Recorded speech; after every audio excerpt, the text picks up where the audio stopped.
everyone, welcome back to my channel. My name is Heather and today I am joined by my dad. Hello. And back in September I did a My Mom Picks My TBR challenge, which you all really liked, and I did end up liking the books that she pulled for me. So since you all loved seeing my dad in my Q&A video a while back, thought I would offer the same opportunity to him to go through my TBR piles and pick out some things that I might want to get to in December. Okay. So I'm going to talk him through the piles and then give him 3 range. The rules are you have to pick 3 books that you think I might like. Okay. And then in return, I have to read one of them. At least one, maybe more. All right. All right, here we go. So where do you want to start? Well, start with any grouping of books you like. Okay, so hold on. Okay, so your basic piles are, this is my classics bin Okay. and the extended classics pile that will not fit in the bin. Okay. Extended classics pile part 2. Okay. My December TBR already, so I will move those out of the way because that's a secret for these people. This is my nonfiction bin. And then over on the other side is all of my other books, other kinds of fiction. Okay. So where would you like to start? Well, we'll start with these. Okay. There are no conditions, so do we want to go Victorian route or non-Victorian route? Oh, I'd say non-Victorian. Non-Victorian. Okay, for non-Victorian, we've got things like, well, not this book specifically, because I need to reread the first 2, but I can get them from the library. It's another L.M. Montgomery series that I never finished. Well, in here you can look around at them as well. Okay. Beggar's Opera by John Gay, which is a play, and I think it's been turned into an actual opera, possibly, but I've never actually read it. Okay. Les Morts d'Arthur, which may or may not be abridged. Actually, it might not be. It does say the definitive version. Okay. Another Graham Greene, Our Man in Havana. It's like kind of a spy story, sort of a something. Maybe what I should do is try to pick one from each genre. Okay. Classics, Nonfiction. nonfiction, and fiction. Other. I was- Okay. this one looks interesting to me. I thought you might be interested in that one. So I'm going to say you should give this one a try. Okay, so we'll hold on to that one. All right, so now for nonfiction. These aren't really in any kind of order, so I'm just going to chuck stuff at you. Mm-hmm. So first we have Tolstoy and the Purple Chair, which is where a woman decided after the death of her sister to read a book a day for a year. And this kind of chronicles that. Okay. The Book Shopper, which looks like a bunch of essays about being a bookseller, a book lover, a book collector. All right. Children of Henry VIII, which is another Alison Weir that surprisingly I did not own, nor did Mother. So after she wrote about his wives, she wrote about his children. Right, right. Okay. We've got Pandora's Jar, which is a collection of essays about, I think, women in Greek mythology. Yep, yep. Okay.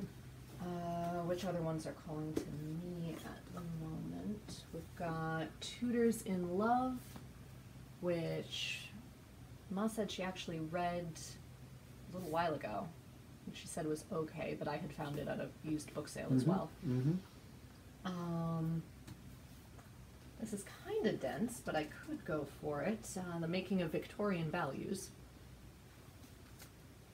That's the period that came before it and how that influenced what the Victorians decided to do. And then I've got my 2 opera books, which I could go for, but they're also massive. I've got one about Covent Garden and one about the Met. Well, I know you'd like those, but those are quite large. Yeah, they're quite heavy. Um, I've got the Agatha Christie biography, which I've been meaning to get to. Hotel Splendide isn't really calling to me.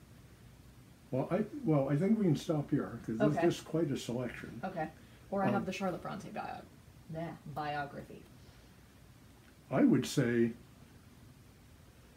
as far as something that I think you might enjoy, and, would be this one. Okay.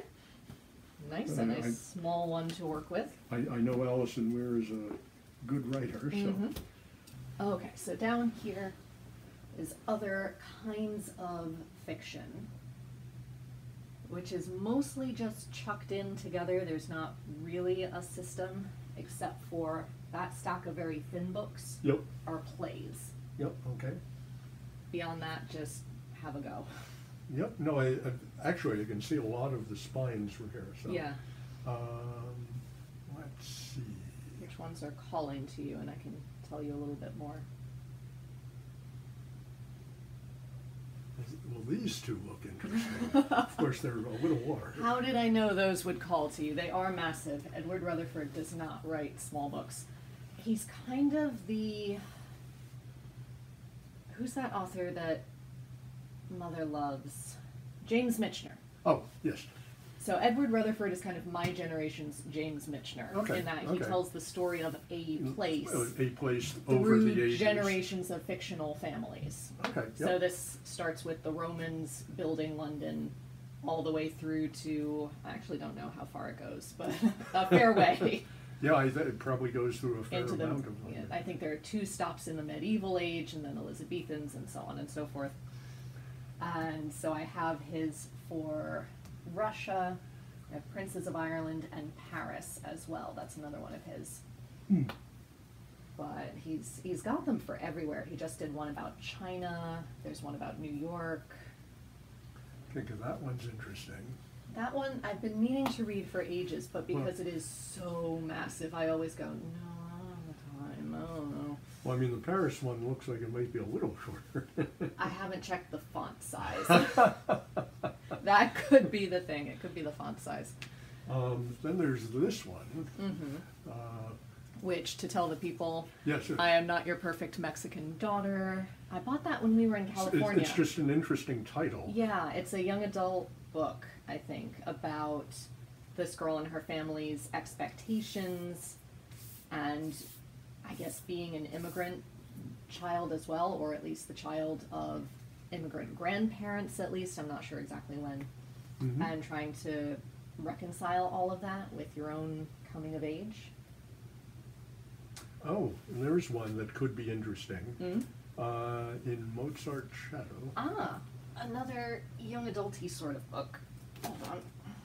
So this one I actually picked up at the Juilliard bookstore, which the vlog of that is still coming. But Carolyn Meyer wrote those Tudor children's books that Amanda and I loved.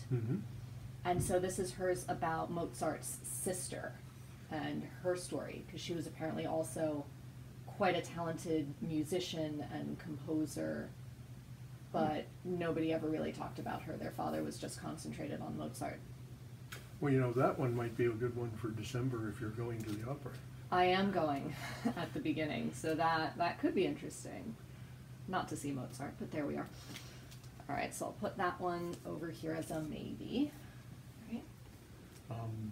Yeah, so I'm going to say either the Mozart book or Paris or London. you know, Actually, depending- let's compare these, because now I'm just curious. Oh, about Paris? Yeah. Yep.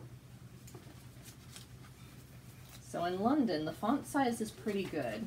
The pages are wafer thin, and it's over 1,000 pages. You know, that would keep you busy for a little Yeah. while. Okay, so it goes through the Blitz, it looks like. That's a lot of London history. Yeah, Rome to the Blitz. 1,124 pages.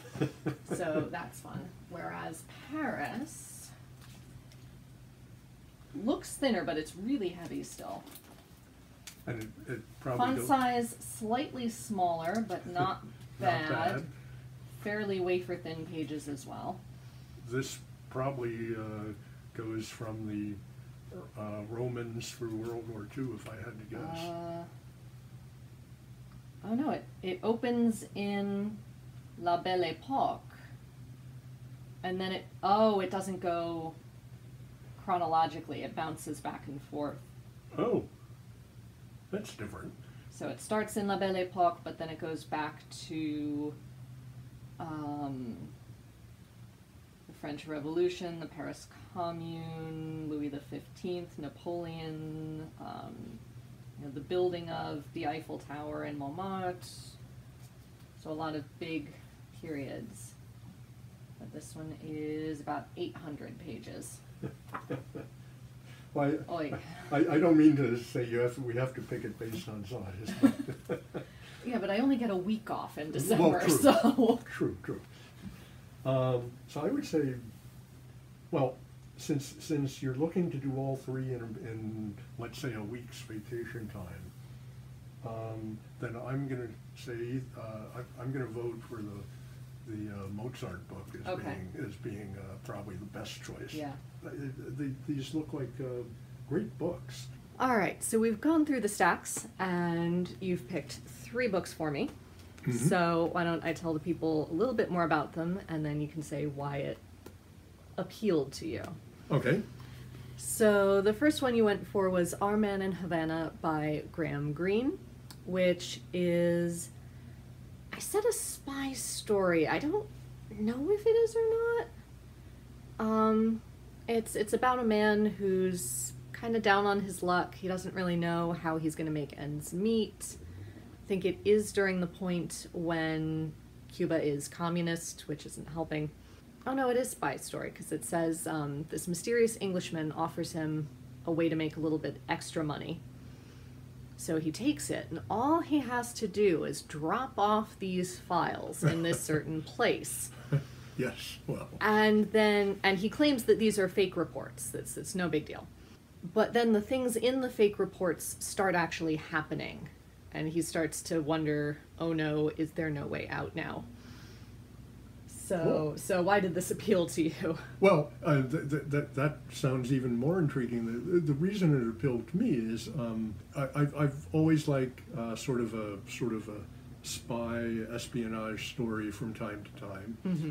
And this looks like it had to do with trying to evade the Cuban authorities during the, let's say, the 1950s or 60s. Thereabouts, I think. Yeah. Probably the 60s. And, Cuba is, it's also intriguing because our aunt used to vacation in Cuba. That's right. And she thought Cuba was fantastic. Mm-hmm. She was doing this just before the Castro takeover. Mm-hmm. And so I've always had sort of a fascination with what is life like behind the communist curtain, whether it be Cuba or when I was growing up, Berlin and places like that were essentially off limits. Yes, you could get into West Berlin, but you had to go through all sorts of hoops. It was a tiny little island in the middle of East Berlin. And it always intrigued me, the hoops you would have to jump through, and then basically sort of the, if you will, the not so much danger, but just being aware that you are there, not as a welcome guest, and wondering if I'd be looking over my shoulder. Right, one wrong step and oh God, am I stuck here now? How do we make sure we don't get in trouble with the authorities? Right. So from when I was growing up, there was a bit of a mystique about what was going on in what was life like behind the Iron Curtain. I know there was a lot of propaganda on both sides, but it always, stories and books about that have always held a certain allure for me. Mm-hmm. Very cool. So this will be on my maybe pile for my TBR. The next one that you chose from my nonfiction pile was The Children of Henry VIII by Alison Weir, which is exactly what it sounds like. After she finished writing about his 6 wives, she went on to publish this one about his, what looked like 3 children, although there is a 4th. I think the back says she might be counting Lady Jane Grey as kind of a 4th. She wasn't actually his child, but she was sort of an heir, so I guess she's going that way with it. But why did you pick this one? Well, simply because both you and your mother are such fans of Tudor history, and you know a lot about King Henry VIII. I also recognize Alison Weir as a noted writer, and you enjoy her writing, and so between that and it's sort of a new direction for the Tudor history for you and your mom, where I'm sure you know a lot about the 6 wives and Henry VIII, but this may tell you a lot more about the offspring. Well, I flatter ourselves we do know a lot about Mary and Elizabeth. I don't know that much about Edward, really. I've never found him as interesting.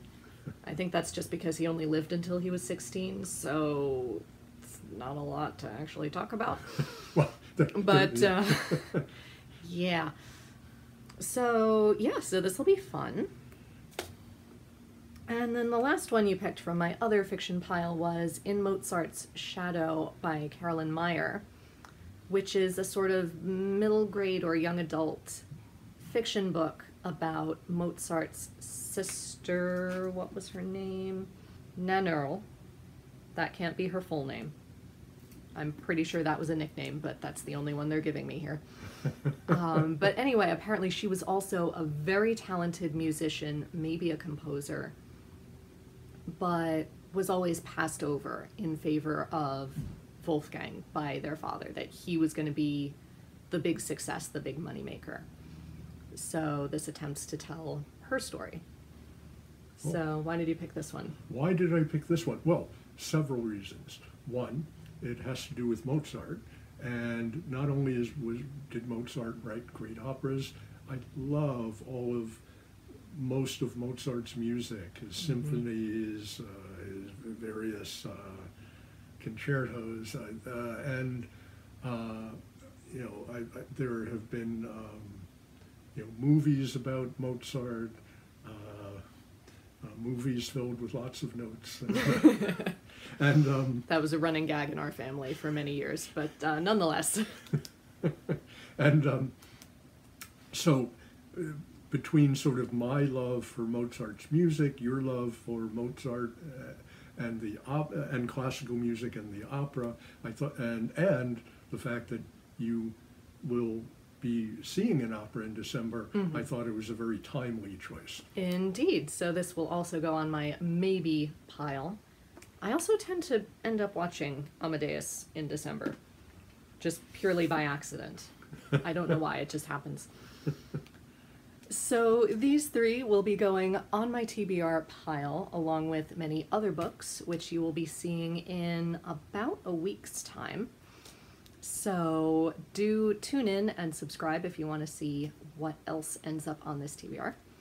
But thank you for choosing all of these. I will read at least one of these by the end of the month, and I'll let you know how that goes. So thanks for joining me. Thank you. And until next time, be safe, be well, and happy reading. Bye, everyone. Start that? Okay. Okay. Well, my other, I was explaining earlier about how I've always been intrigued with life behind the Iron Curtain when I was growing up. There were various maps that were very intriguing about all these places, be it Cuba or in particularly Eastern Europe and Berlin. For example, I remember looking at an atlas of Germany, a map of Germany.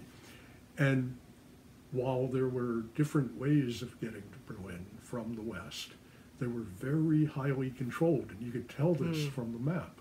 You could obviously fly into Berlin, but that tended to be very expensive and the flights were limited.